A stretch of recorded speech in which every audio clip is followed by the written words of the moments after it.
Young Adult Podcast. Welcome, everybody, to podcast 189. What's up, everybody? Go ahead. What's up? I'm sorry, I was talking, you're talking. It's all right, we're good. Weird flow so far. It's all right. We're working through it. It's a different day, so we're just off a little bit. You know what? That's what it is. It's Wednesday morning, usually record Tuesday afternoon. Anyway, hey, I just want to let everybody know it's your two favorite hosts in all the world, Pastor Lucas and Pastor Han. Come on, somebody. Nobody's ever told me that, but it's self-proclaimed, and what are you going to do about it? Nothing. They're going to do nothing about it. I don't know what they can do about it. I mean, you could leave a comment on YouTube if you're watching on YouTube. Yeah. Whether you agree or disagree. I hope you agree. Leave us a comment either way. Who will win? Who will win? You got your Pistons picks? I'm struggling. Really? I'm struggling with this one. All right, well, they play, Wednesday night. They play tonight. Yes, tonight or yesterday. Or yesterday if you're listening. Uh-huh. They play the Thunder. And they're like 7.5 point favorites. I know. I can't believe it. Well, SGA. SGA is out. Yeah, so. he's out. And honestly, I watched the Thunder play the other night. They seemed like they were playing at a slower pace than the Pistons play. A little less physical than the Pistons. I think the Pistons could kind of dominate them. Okay. Now, that could change. The Thunder could come out really inspired and motivated and go for it. Right. Like the Spurs did. Yeah. The other night. Anyway, so that, and then we play the Cleveland Cavaliers, and then we play the Orlando Magic. Yep. Not to be confused with the Wizards. Although we've discussed that the Magic and the Wizards is essentially the same thing. Right. Yeah. I did that was it last week, 2 weeks ago? Yeah, I thought that was great. Anyway, all right, who will win? Who will win? It's time for the picks. All right, I got my picks. I'm going 2-1. Going 2-1. But we first must address that I went 3-0 last week. You went 3-0 last week. That's right. Preston went 2-1 last week. These are the updated scoreboards. Let's start from worst to first. I'm 13-6. 13-6. Preston, but I will say you made a dramatic upgrade this week. You're right. Really pulled much closer to me and Preston with this 3-0. I needed this. Okay. So then Preston's 15-4. Yep. And you, my friend, are 17-2, which is extremely impressive. I don't really know how I'm 17-2. It's beginner's luck. And maybe it is. But it is. I've been playing this game of often picking them to lose just one game. And I think I'm going to break that today. I think I'm going to pick them to win all three. Also, I'm 2-1, you're 3-0. I think they're going to go 3-0. Nice. I think they just lost to the Spurs. Yep. It was I didn't watch that whole game, but I'll be honest, I actually watched a little bit of that game. Which I haven't watched the Pistons game in forever, but it was on Peacock, and so I could watch it. Nice. And I was watching it a little bit before my wife got home, and they looked pretty good. The game was like back and forth. I think until the fourth quarter. I don't know, I didn't watch the fourth quarter, but it was back and forth. But they lost. And so I think they're coming off a loss. I think they got 3 wins. All right. I'm 2-1. I think they beat the Thunder. I think they lose to the Cavaliers because I think the Cavaliers are a really good team. They don't match up well with the Cavaliers. Then that's just my personal opinion. I really love Donovan Mitchell, how he plays. Harden is a weird matchup, but we'll see. Anyway, but then I think they bounce back and beat the Magic. All right. Preston, you got your picks? Preston is he out there? He's out there. He's coming in. If you're listening, he's walking in. Yep, here we go. He's not in camera frame yet, but he's coming. There he is. Getting nice and close. I watched the footage from last week. I'm not on camera. It's just like the top bill of my hat, so it's like this. You're more on this week. And so I'm on now though. Okay. I can see myself now. No, it's fine. Okay. I thought it was funny. Good. I think the Magic are a strong defensive team. The Pistons are a strong defensive team. I think the Pistons go 1-2. Ooh. Wow. I think they beat the Thunder, but then lose to the Cavs and Magic. Okay, so we got 3 completely different picks this week. This is good. I'm probably going to be in last place based on my prediction next week. But anyway. It's all good. We need something like this too. We need something to shake up the scoreboard. Thank you, Preston, for shaking this up and making it more interesting. Welcome. Yeah, this was a good week. All 3 of us have completely different picks. I like this. Yeah, I like it too. Well, we'll see what happens. We'll see what happens. I'm going to be watching the Pistons really close this week. All right. Come on, let's go. You don't have any notes. 3 dubs. You got everything memorized right now? Well, we'll see. Hopefully. You Awesome. know, we'll see if at some point if I start blanking, then we'll see. I should have had notes, but I think I got it all memorized. All right. This clashes with my biblical worldview. Man, that clashes with my biblical worldview. All right, I think I got a good one this week. Can I go first? Absolutely. I think you went first last week, so Go ahead. I'm ready. My wife, if you guys don't know, I'm going to set this clash up for a second. My wife is a therapist, and she's awesome at it. And so in her office, or I don't know, somehow she got sent a magazine from Psychology Today. Okay. Okay. That kind of makes sense. And so we were kind of flipping through it. It was at our house, and we were flipping through it together the other night. And there was an article that was titled, "Should My Partner Be My Best Friend?" Okay. Just kind of talk about, it's your marriage partner, your spouse, should they be your best friend? And this is what clashed with my biblical worldview. So first off, it said that only 14% of people would say that their spouse is their best friend. It's pretty low. Or even in their, like, when asked to list their, like, top 3 friends, only 14% would even list their spouse. That's really, really low. Yeah, crazy low.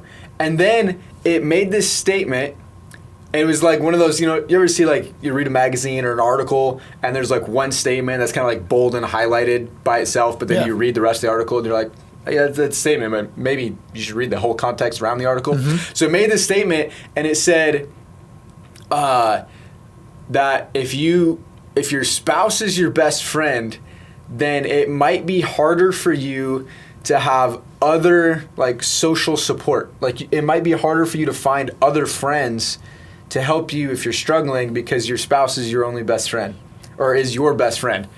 And I'm not sure that the connect like that. Okay, so me and my wife looked at each other, and my wife was literally like, this is a culture clash. Yeah. She's like, this doesn't make sense. Like, if you're doing marriage right, like, your spouse should be your best friend. Yes. And she's like, I think it should help if your spouse is your best friend, that you have other great, especially couple friends that are around you, that if you are feeling low can help build you up, that you can connect with other people, that you can go to other people that are great friends that you love. And she's like, I think this is, and then it was interesting because you kind of started reading the article fully, and you started picking up on other things, and they're like, well, actually, we've realized in the study that older couples significantly more said that their spouse is their best friend. And like, people that have been together for a long, long time, people that have been married for decades, like, every decade was like the percentage went up multiple percent by saying that their spouse is their best friend. And it started putting these other patterns that they're showing together. I'm like, I feel like it's actually a good thing. Yes. Like, if you actually look at what you're saying, that it's a good thing, but you're kind of portraying it as, it could be not good. And it really clashes with my biblical worldview. It's a big clash for sure. Your spouse is number one after Jesus. So Yeah. Jesus is number one, then your spouse. Yeah, that's what I'm saying. It has to be in that order. Yeah. All right. There you go. I'm going back to our good old friend here. Okay. He's been on their culture clash quite a bit, and he's back. All right. Zoran Mamdami. Okay, there we go. It's like the third time he's been on. Yep, he is. And you know why? Well, because he's really clashing. He's so bad. And he has put together a new taxation bracket. Okay. So, that happens when there's a new mayor, governor, things like that. For sure. Although, to be quite honest with you, I didn't know mayors had any authority to tax people. I was just going to say the same thing. I was like, Honestly. so is there a special city tax in New York City? Yes. And he's proposed a higher tax on the white neighborhoods. Nice. How do you like that? I have so many things that I want to say about that. Now, there was a fantastic little spot on this from a guy. I don't know who it was, can't remember. But when it comes to the Muslim culture, Okay. in the book, the Quran, their book. Now, what happens is that there is in the book of the Quran, there's something that is called a jizya. Okay. I think I'm pronouncing that correctly, and it is a type of taxation levied on non-Muslims. Okay.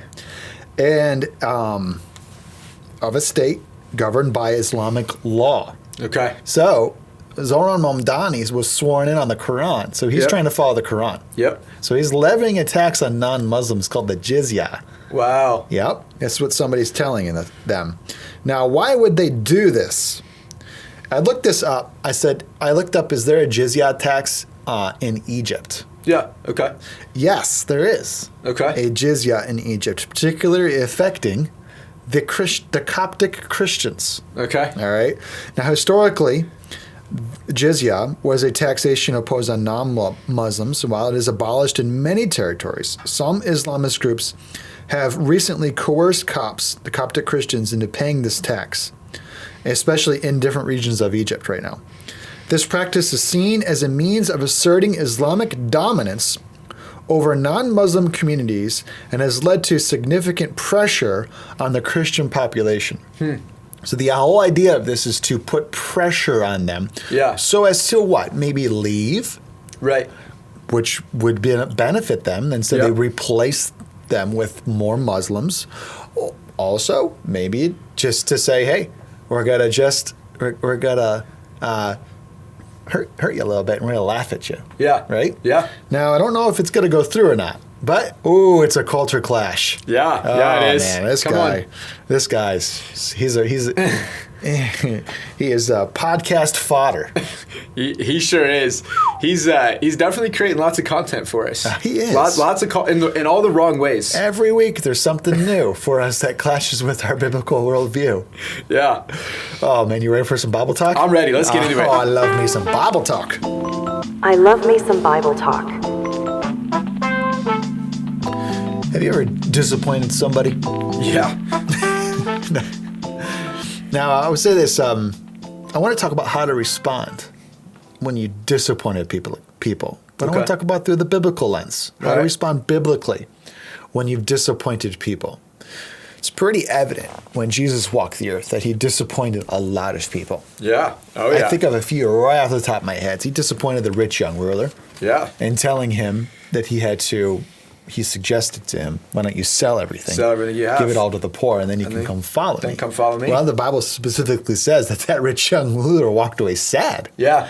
Yeah, he didn't want to do that. Also, I got a bunch of notes down here. Disappointed crowds who wanted a political revolution. Yep. Oh yeah. We wanted to make, at one point in time, they wanted to make him They king. wanted to make him king by force. And yeah. he slipped through the crowds and left them. Yep. Bet he disappointed a lot of people that day. He disappointed a lot of religious leaders by confronting their hypocrisy. Oh yeah. I wonder if people were pretty upset with him when he came to the temple a couple times with a whip. Yeah. And, Oh yeah. screaming at everybody, turning over tables, whipping people, telling them, you've turned my father's house into a marketplace. It should be a house of prayer. He disappointed his own disciples. Oh, Especially yeah. when he talked about how he was going to go out to the cross, Go to the suffer cross, and die. yeah. Boy, Yeah. it disappointed them tremendously. So it's pretty clear that if you are a Jesus follower, eventually I think you're going to disappoint some people. Mm-hmm. Yeah, I've disappointed a lot of people, I think, when I have decided to follow Jesus. Yeah. You kind of, you disappoint the world, or you disappoint family, and you disappoint some friends, and you leave them Yeah. in a way. Yeah, for sure. And it disappoints them. And it's pretty clear we should definitely never live for human approval, Yep. right? Come on. That's good. Well, I mean, the Bible even talks about this in Galatians 1, verse 10. It says, am I now trying to win the approval of human beings or of God? This is Paul. If I was still trying to please people, I would not be a servant of Christ. Yeah, come on, that's good. I love that verse, and it makes me think of that other verse that Paul says that when he's talking about the resurrection. I think it might be 1 Corinthians 15. And he said, if the resurrection is not real, then we ought to be pitied more than all other men. Interesting. Yeah. And it's I a thought, good verse. I thought about that because if you truly believe in Jesus, and that he died, was the Messiah, buried, rose from the grave, it will so change your life that you will be willing to disappoint people and do exactly what Paul was saying. Like, I'm not trying to get the approval of man, I'm trying to get the approval of God. But he also points out that if this isn't real, if this was all a big hoax, then why would we do any of this? Like if we knew that this was a big hoax, why would we be being beaten and suffered all the time? Like that would be dumb. You know what I'm saying? So he really, really points that out there in that verse. So Proverbs 29:25, which we probably all know this, but fear of man is a trap. Yeah. So there is a level of disappointing people that the Bible, I would say, strengthens us so that we can follow God and not aim to please people. Come on. It's good. And I say, praise the Lord. Yeah. Praise the Lord. But, Pastor Aaron, I would say that there's also at times where we disappoint people and it's wrong. Yeah. Oh, yeah. It's wrong. Yep. You know, Jesus was very, in the way that he lived his life. You read the Gospels, he was very intentional with loving people, especially that the world or the culture kind of rejected.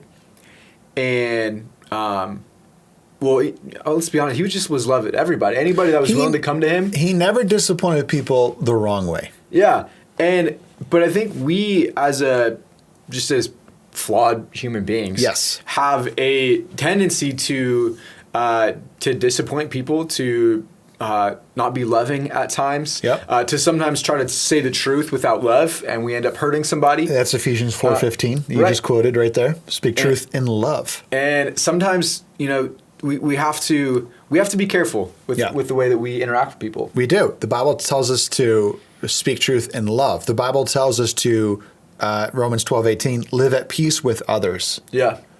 If possible. If possible. Yeah, as Okay. long as it depends on you.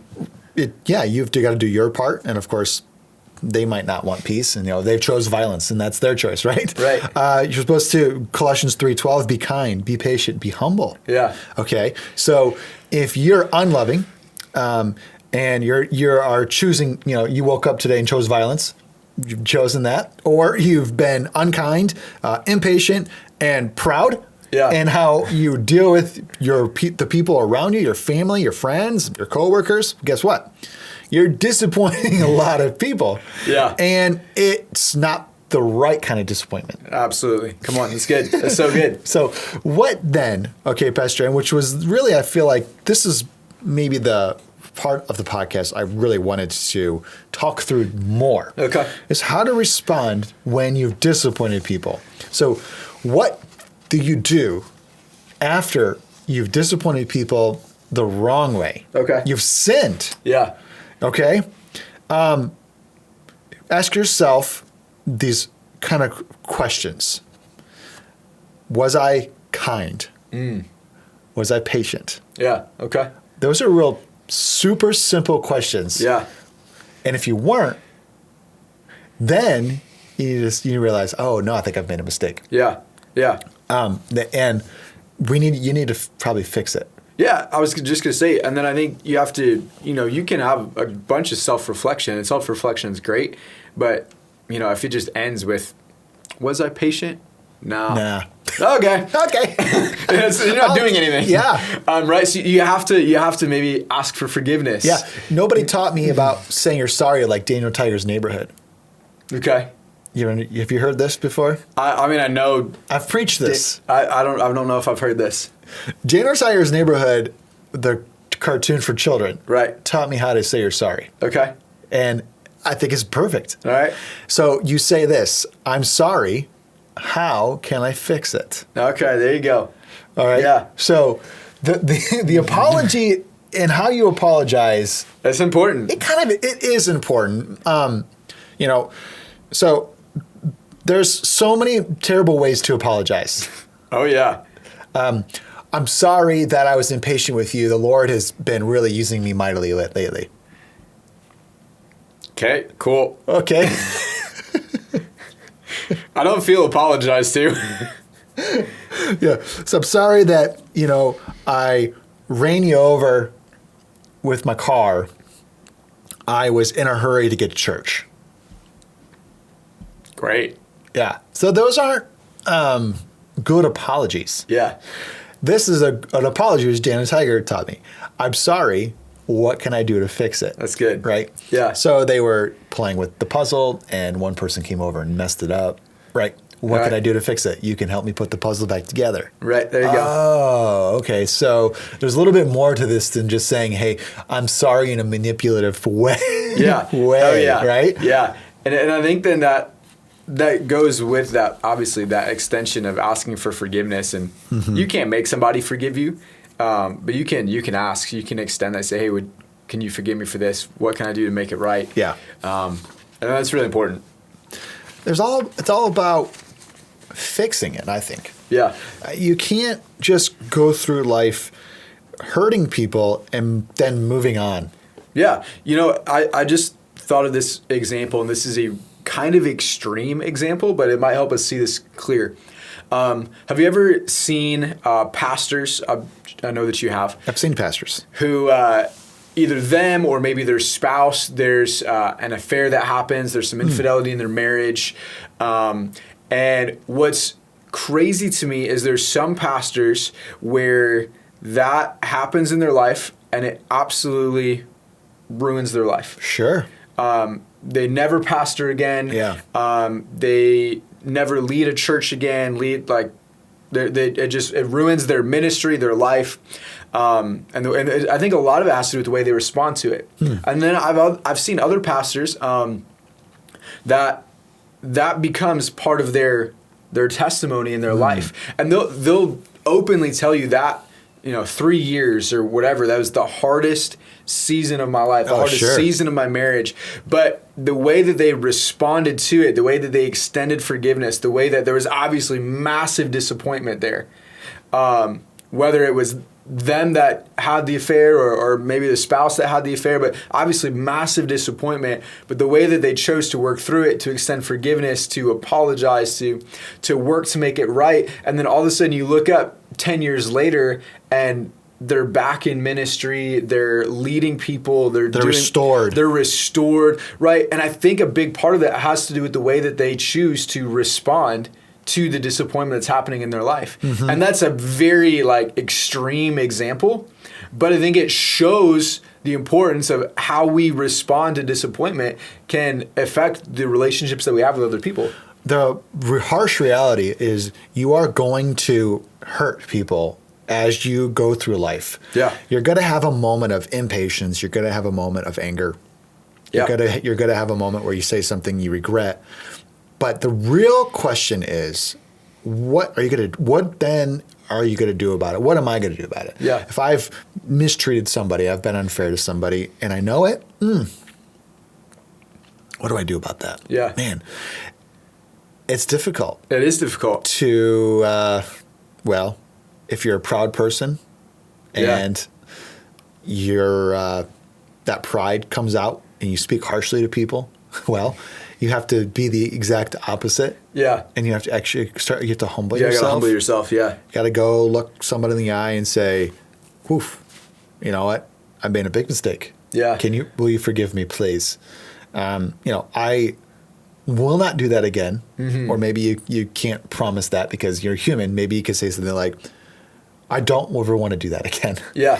Yeah. And I will try my best not to deal with you like that, treat you like that. And I'm very sorry. Now, you hope they forgive you, and they probably will, especially if they love you, Right. Yeah. But this is how I feel like life works. I hate disappointing people. Yeah. It really. Oh man, it ruins my sleep. Yeah. It ruins my soul. My psyche is all. I have a hard time getting over it. I can't believe I did that, man. Oh gosh. Yeah. I was listening to a pastor just this week, and he was talking about this. He said, man, he's like, I know that sometimes there are things that we do as Christians that will offend people or will disappoint people. And he's like, it is so difficult for me. He's like, because I want you to like me so bad. Yes. Yeah. And he's like, and I've had to realize that maybe I've decided, it was kind of what we were saying earlier, that I spoke the truth, but I didn't do it very lovingly. And so it brought about this disappointment. It's like, and that was on me. It's like, and that makes me feel even worse. Yeah. The Bible encourages us to follow Jesus. And when we do it, we will disappoint people along the way. Right. I call that a standard. You've set a standard. You set a standard. You've That's set right. boundaries. Yep. Now, when there's going to be people who are going to come up and hit that standard and that boundary that you've created, Yep. and they're going to get disappointed in you because you've set a standard, you've set a boundary. Those are good things. Yeah. Praise the Lord. I was just listening to a pastor, and he said when he first started his church in a very small town, it was all of his focus was to build this church in this small town, and he just became obsessed with it. And then it started doing really well, and he'd get a phone call every now and then to come be guest speaker at a conference. And it ended up being to that point where, man, he started speaking around the world. Wow. So he went from this like small town local church pastor. Now he's that plus a world-renowned conference speaker. Wow. Yeah, and he's just thought, praise the Lord. And then COVID hit. Okay. And during COVID, forced to be at home, he began to reassess who he really was and what he wanted his future to look like. All right. And he realized, I think I want to set up more boundaries, Okay. more standards. I'm not going to leave as much. That's good. I like that. I'm not going to be a guest speaker around the world like I was. I'm going to put more focus back into my church. All right. Now his church is very large, many campuses, Okay. spans across his state and then into other states. Wow. And he says, I have set a standard that people didn't realize. Yeah. And also, once kind of COVID started relaxing and things were kind of getting back to normal, I started getting all the phone calls again to go be a guest speaker at all these conferences, and I just started saying no. My time is better spent at home. I want to rest more. Wow. Interesting, huh? Come on. Yeah. Want to rest more. What a boundary and a standard that honestly that's going to make some people upset. Yeah. Oh, yeah. And he says, I've just set a different standard now. But you can't be afraid to do that at times. There's Right. at times where you have to set a standard, set a boundary. People have to, respect it. But if we've disappointed people because you've been unkind and unloving and prideful, well, then you need to fix it. You Yeah. need to fix it. And that's really difficult. It is difficult. And not as fun as Yeah. the other kind of disappointment. Yeah. It's definitely more challenging. And I think one of the things, Pastor Luke, that makes this more difficult is I think that just in general, as humanity, is that we kind of get prideful. We don't really like apologizing. We want to be right. And but it takes this humility and a gentleness. I was thinking the other fruit of the Spirit, that gentleness. Yes. To be willing to say, man, I'm sorry. I don't want to do this again. How can I fix it? Will you forgive me? I want to restore this relationship. Let's move forward. And when you can do that, I think it opens the door for people to see that, man, you're not Superman. Yeah. You're flawed. You're flawed. And it can even open the door for greater relationship and greater ministry, potentially with different people. When people can see that you're flawed. Pastor Tim always says that. He's like, I never want to follow a leader without a limp. Someone who looks perfect, who has everything put together, who has no flaws. When you look at those people, you're like, I feel like they're hiding something. And when you disappoint people, but then you come back and say, man, I'm sorry. How can I fix this? I should have never done that. I don't want to do this again. Will you forgive me? When you respond in that way, it shows your humanity, and it also shows a level of great maturity and humility on your part. Mm-hmm. It does. We all have these flaws, and we have to have these prayers at times. You say, Lord, I wish I wasn't flawed like this. Yeah. But God, could you use me anyway? Yeah. Could you use me anyway? I'm a flawed human being who wants to do great things in the kingdom of God, and I want to impact as many people as I can. Yeah. Help me, Lord. Use me. And the Lord will. And maybe even this podcast is encouraging you to continue, even though you're flawed. Mm-hmm. Don't let people's opinions and the enemy's voice convince you that you're flawed and you're you got to get out of the race. Right. Come on. No. That's good. Work. I like it. You got to continue on, push through, tell the Lord to help you, keep asking for forgiveness, but don't quit. Come on. That's good. Don't Don't quit. Don't quit. Keep going. Keep going. All right. It's been great to be with you, audience. What was This is a one good like? one. This is fun. Yeah. What do you think this one was like? Uh, A chocolate fountain? I was gonna say like a charcuterie board. Oh, there you go. And kind of lots of different flavors all over the place. A little desserts, little salts. Yeah, lots Salt of different and sweet. flavors, but all kind of work together good. Yeah. I like that. There we go. Praise the Lord. All right. Catch you on the next one. Bye. Youth and Young Adult Podcast. Youth and Young Adult Podcast. Youth and Young Adult Podcast.